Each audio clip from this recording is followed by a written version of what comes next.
Self-reliance is basically counting on yourself, taking responsibility for whatever happens to you, knowing that you have consciously made the decisions that are now affecting you, knowing that what is happening now, today, is the direct result of your activity, what you did yesterday. Now, being self-reliant doesn't mean you can't work with others or trust others. Self-reliance means counting on yourself, trusting yourself, being confident with yourself, being responsible to yourself, trusting your own instincts, trusting the conclusions that you have developed from your study of experiences and philosophies, taking the credit that is due you, learning from the mistakes that you have made, being self-reliant. Gestalt psychologists give an example of being self-reliant. They say that you're responsible for getting caught in the rain. They say that by deciding not to carry an umbrella every day, you have made the decision to endure an occasional drenching. Translation? By not being prepared, you make the choice of getting caught in some of life's unpleasant circumstances. Be they rain, failures, economic losses, relationship losses, professional losses, personal losses. By not being prepared, thinking ahead, it's your choice. Now here's the other side of it. By being prepared, you increase your chances of success. You increase the likelihood. By being prepared, you increase your chances of success, of seizing opportunities when they come your way, of being ready within yourself to take advantage of once-in-a-lifetime situations. Some people tend to blame others for their mistakes, blame others for their failures. Somebody says, it's not my fault the report isn't done, so-and-so didn't do their part. Of course it's your fault. It's your report too. It's your responsibility to see that everyone you delegated work to does their part. Now, you can't control what others around you do, but it's in your own best self-interest that you stay on top of things, especially if it's going to affect your future. You think your boss cares that John didn't do his part? You think he sees John as the bad guy? Of course not. All he sees is that the report isn't done, bottom line. Be responsible for the things that affect you. You can make sure you're more responsible by checking in with those people who are working with you, the people who make up your team. You can be more responsible by saying, hey, John, how are you doing with your part? Do you need some help? Can we put somebody else in here to help you finish? Now, if John consistently doesn't handle his part, you've got to replace John. If he isn't doing his share, you've got to find somebody that will. Or what? It will negatively affect you. You can't wake up in the morning that the project is due hoping and wishing that John has done his part. No, you've got to be responsible because it's going to affect your career too. Now, my approach to my better future very early on in my career was to just go through the day with my fingers crossed. And I used to say something like, I sure hope things will change for the better. Then here's what I found out. They're not going to change. Somebody says, well then, how will my life ever change? Answer, when you change. When you change, when you get better, it'll get better. If you change, it'll all change. Don't put it on someone else. Hope that someone else will change it for you. Take responsibility for yourself. Take personal responsibility. You can't change the circumstances or the seasons or the wind, but you can change your reading habits. You can change whether or not you go for the skills, burn the midnight oil, turn yourself around, multiply your value by 2, 3, 5, 10. That you've got charge of. That you have control of. You don't have control of the constellations, but you've got control over whether or not you go to night school, take adult classes, learn some new skills. You have control over that. And if you don't, that's your fault. You've got to take personal responsibility. You've got to be self-reliant. Nobody else can change your life, alter your ambitions, pave a golden road for you. But you can. It's up to you. Be responsible for yourself. Learn to reap the harvest without complaint. This is a sign of growing maturity. And here's where it comes from: taking full responsibility. Take full responsibility for everything you do. Be responsible to yourself. It's your crop. Whatever your paycheck is, take full responsibility. You say, well, it's my employer. No, it's not your employer. You can become twice as valuable, 3 times as valuable. Burn the midnight oil, learn some more skills, bring more value to the marketplace. I'm telling you, whatever your harvest is, take it without complaint. Whenever you prepare correctly, taking all of the steps you're supposed to take, doing everything in your power to stay on track, whenever your preparations lead to success, achieving your goals, you reinforce the disciplines that got you there. Success leads to reinforcement of the proper disciplines. If what you're doing is working, keep doing it. If what you're doing isn't working, change it. How can you isolate what's working for you and what isn't?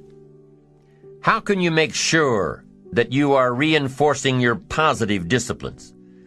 Well, if it isn't apparent, easy to see right away, if what you're doing is happening in such small increments that you're not sure if you're on track, then you need to be writing it down. You need to keep a journal anyway. But if you really aren't sure that what you're doing is making measurable progress, you need to keep a written record. You need to write down everything that may be relevant in your day. What you did, who you saw, what you felt, how it may or may not affect you now and in the future. The best way to track your activities of the day is to write them down. The best way to track your activities of the week is to write them down. The best way to analyze your progress through the year is to have written it down. Why? So you can look back on it.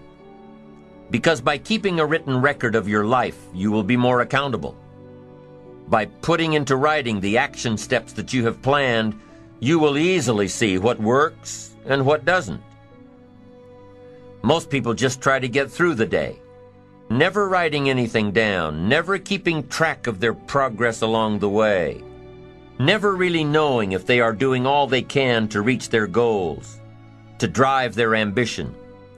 But gifted people learn to get from the day. They don't let a day end without picking up some valuable experience, some emotional content, some idea that may positively affect their future. To get the most from a day, to learn the most from a day, you need to be able to reflect on the day. And how can you reflect on a day unless you record it in history? How can you possibly reflect on a week unless you can look back and analyze it?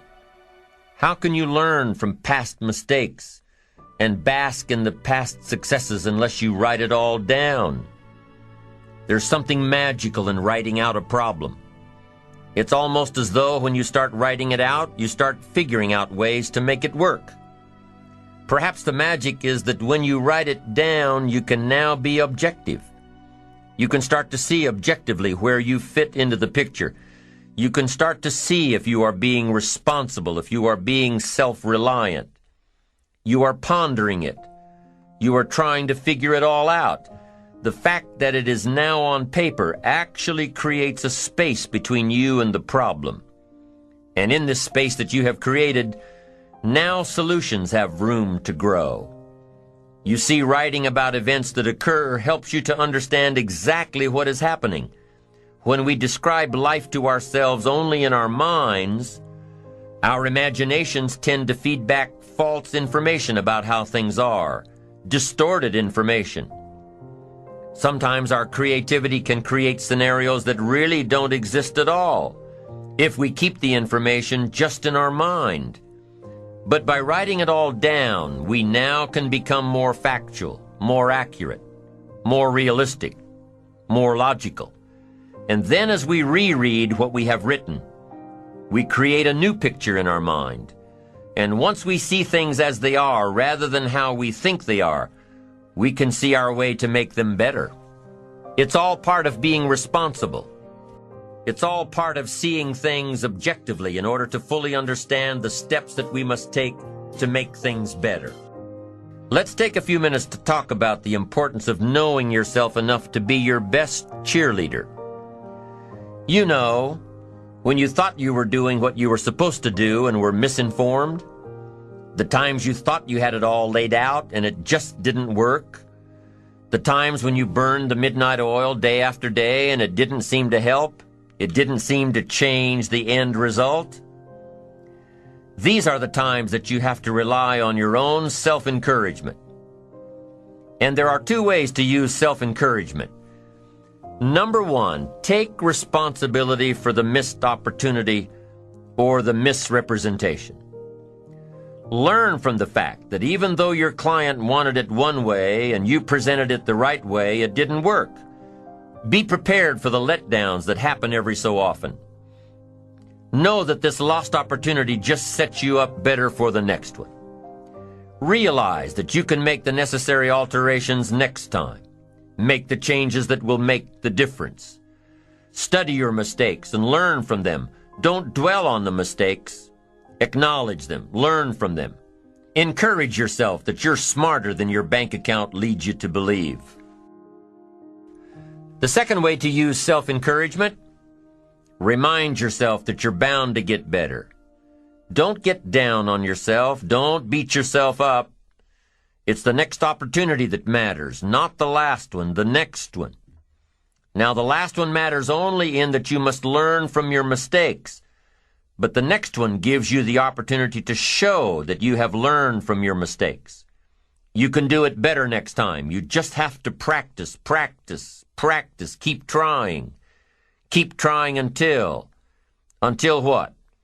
Until you've got it down. If you figured out what went wrong last time, then you know how to make it right next time. If you figured out what it was in your presentation that didn't work, don't say that next time. If you figured out that the reason you didn't close the deal this time was because you didn't have all the facts and figures in place, have all the facts and figures in place next time. Don't beat yourself for messing up. Pat yourself on the back for figuring it out. You need to encourage yourself. You need to pump yourself up. You need to be your own cheerleader. Why? Because you can't wait and hope that someone else will come along and cheer you up, make you feel better, tell you that you'll do better next time. You have to rely on yourself. You have to have faith in yourself and your ability to figure out what works and what doesn't, what's right and what's wrong. You have to have the inner belief that everything you're doing for a positive outcome in the future. You have to encourage yourself with future successes. Number one way to use self-encouragement: take responsibility for missed opportunities and study your mistakes. Number two, don't get down on yourself. Encourage yourself with your future. Encourage yourself with your goals, your dreams, your ambition. Knowing that you've got a plan, knowing that you're taking the right steps, knowing that you're going to do it until. When you miss an opportunity, are unprepared for an opportunity, or suffer a setback while realizing your goals, when you miss out, you need to encourage yourself by immediately getting back into line. There's an old cowboy saying, fall off a horse 7 times, and you're a real cowboy. If you fall off a horse, get right back on. If you fall off track, get right back on. If you fall away from your disciplines, get right back to them. If you fall out of habit, get back into the habit. If you fall off, get back on. If you fall off the horse of habits or disciplines or progress. If you fall off the horse, get back on. It may be hard, it may be a bit frightening, but get back on. Keep your ambition alive and active and well. We must all suffer one of two pains: the pain of discipline or the pain of regret. If you don't spend an ounce of discipline, you'll most likely suffer tons of regret. Discipline weighs ounces. Regret weighs tons. It's much easier to be disciplined and have the money than to try to rationalize why you don't. I'm telling you, better a few disciplines than a lack of dignity. Don't wish for less problems, wish for more skills. Don't wish for less challenge, wish for more wisdom. Don't wish for it to change out there. Develop yourself to the point that you can truly and totally rely on yourself.